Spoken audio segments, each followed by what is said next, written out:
نکاح انسانی نسل کی بقا کے لیے ضروری ہے.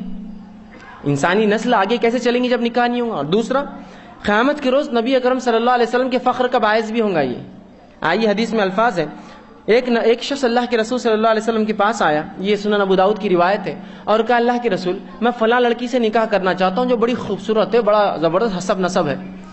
آپ صلی اللہ علیہ وسلم نے کہا اور فرمایا، اس گھر کے تعلق سے یہ بات مشہور تھی کہ ان کو اولاد نہیں ہوتی لڑکیوں کو، تو کہا دیکھ اس گھر میں جو اولاد نہیں ہوتی لڑکیوں کو تو کسی اور سے نکاح کر.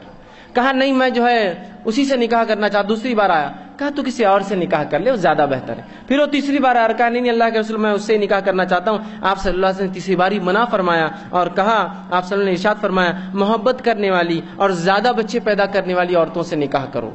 اب کوئی شخص یہ سوچے گی کیسے معلوم ہوگا زیادہ بچے کس کو پیدا ہوں گے؟ ظاہر سی بات ہے اس کے خاندان میں زیادہ بچے ہوں گے، اس سے اندازہ ہو جائیں گے ان کے گھر میں زیادہ بچے ہوتے ہیں. سب کو ان کے پاس ماحول ہے کہ جو بچے پیدا کرتے ہیں خود.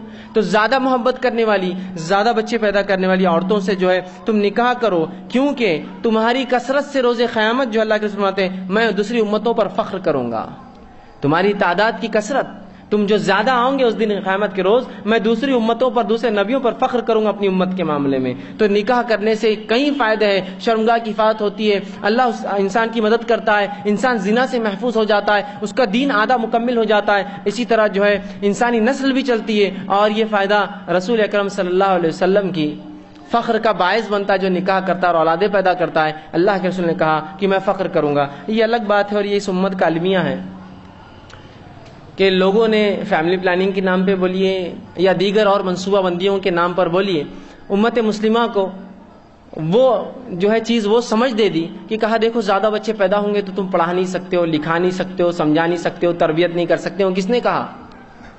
ہم نے یہ مثالیں دیکھی ہے جن کو کثرت سے اولاد بھی تھی، غربت ہے تو غربت کی حالت سے اللہ نے نکال کر آج مال و دولت سے نوازا ہے. دیکھیے آپ کسی سے واقعہ سنیے کہ ہم 5 بھائی تھے، 10 بھائی تھے، 15 لوگ تھے، ہم بہن بھائی، اتنی مشکل سے والد نے پالا. آج اتنا دیا اللہ نے کہ والد جس گھر میں چاہے رہ سکتا ہے. سب اللہ نے گھر دیے، ہزاروں گاڑیاں دے دیے، مال و دولت دیے، بنگلے دیے. کہاں کمی ہوئی؟ اگر واقعے میں کمی ہوتی تو ہم کو تو ایسی مثالیں ملنا چاہیے تھی. بلکہ اس کی مثالیں تو برعکس ہوتی ہیں، جن کو 1-2 بچے ہوتے ہیں یا ایک آدھ اکلوتی اولاد ہوتی ہے وہ بعد میں جو ہے خاندان ختم ہو جاتے ہیں. لیکن یہاں کثرت اولاد نبی اکرم صلی اللہ علیہ وسلم کی فخر کا باعث ہوتی ہے. یہ الگ بات ہے کہ اولاد کی تربیت کے لیے آپ ان میں فرق کرے، الگ چیز ہے، لیکن ختم کر دینا ان کی پیدائش کی نہیں بس 2 بچے ہو گئے یہ کافی ہے. یہ سب شعار، یہ سب چیزیں اسلام نے نہیں دی. یاد رکھیں اسلام یہ کہتا ہے یہ اللہ کا ذمہ ہے کس طرح سے جو روزی روٹی دے. روزی تم اور ہم نہیں کماتے ہو، روزی اللہ رب العزت دیتا ہے، لہٰذا اس کی فکر نہیں، ہمیں تربیت کی فکر، وہ ایک الگ چیز ہے. ٹھیک. اسی طرح نکاح کی اہمیت کیا ہے؟ نبی اکرم